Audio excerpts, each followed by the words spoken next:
मुंबईच्या हॉटेल जगतात सध्या प्रचंड खळबळ उडाली आहे। निमित्त ठरलंय एफडी आयुक्त तुकाराम मुंढे यांची धडक कारवाई। या मोहिमेनंतर मुंबईत दोन टोकाचं चित्र आहे। एकीकडे ग्राहकांचा विश्वास जिंकण्यासाठी हॉटेलबाहेर 100% शुद्ध पनीर मिळेलचे बोर्ड झळकतायत, तर दुसरीकडे सीएसएमटी स्टेशन बाहेरील खाऊ गल्ल्यांमधून पनीरचे पदार्थ चक्क गायब झालेत। ग्राहकांचा थेट नो पनीर असं उत्तर मिळतंय।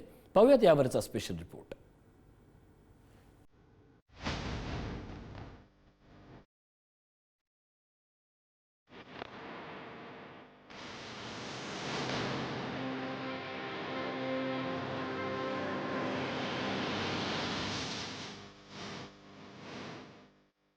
एकीकडे आमच्याकडे शुद्ध पनीर मिळेल असे फलक झळकतात, तर दुसरीकडे सध्या पनीर मिळणार नाही किंवा पनीर उपलब्ध नाही असे थेट उत्तर ग्राहकांना मिळतात। एफडीएच्या धडक कारवाईनंतर पनीरच्या गुणवत्तेसंदर्भात निर्माण झालेल्या शंकेचा थेट परिणाम आता हॉटेल व्यवसायावर होताना दिसून येतोय।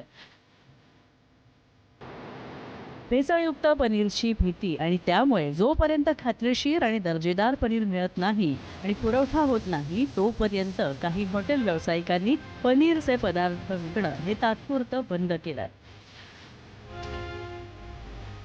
तर दुसरीकडे काही नामांकित हॉटेल्स आपण 100% शुद्ध पनीरच वापरत असल्याचं ग्राहकांना सांगतात आणि त्यांचा विश्वास टिकवून ठेवण्याचा आटोकाट प्रयत्न करतात।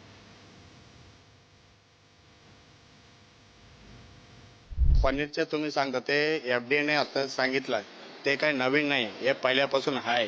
ते कोणी फॉलो करतात, कोणी नाही फॉलो करतात। आम्ही पहिल्यापासून पनीर वापरतात, आता पण वापरतो।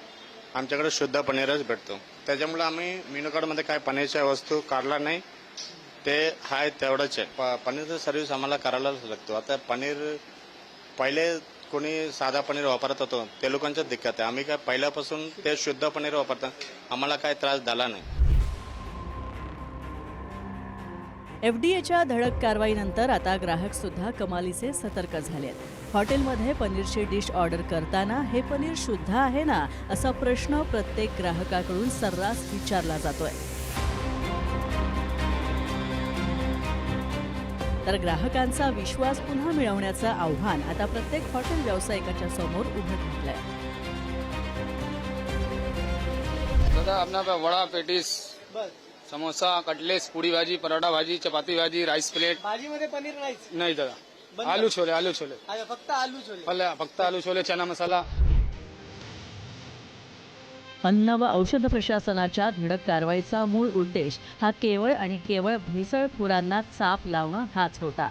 मात्र त्याचे पडसाद आता संपूर्ण बाजारपेठेमध्ये उमटले आहेत। त्यामुळेच आता बाजारामध्ये कुठे 100% शुद्ध पनीरची हमी दिली जाते, तर कुठे ग्राहकांच्या भीतीपोटी पनीरचे पदार्थच मेन्यूमधून थेट गायब केले जातात। एकूणच काय तर एफडीएच्या अवघ्या एका कारवाईमुळे पनीरने ग्राहकांच्या भरवशाचा फार चुराडा केलाय, हे नक्की। कॅमेरामॅन नागेश धोत्रेसह धनंजय दळवी, पुढारी न्यूज, मुंबई।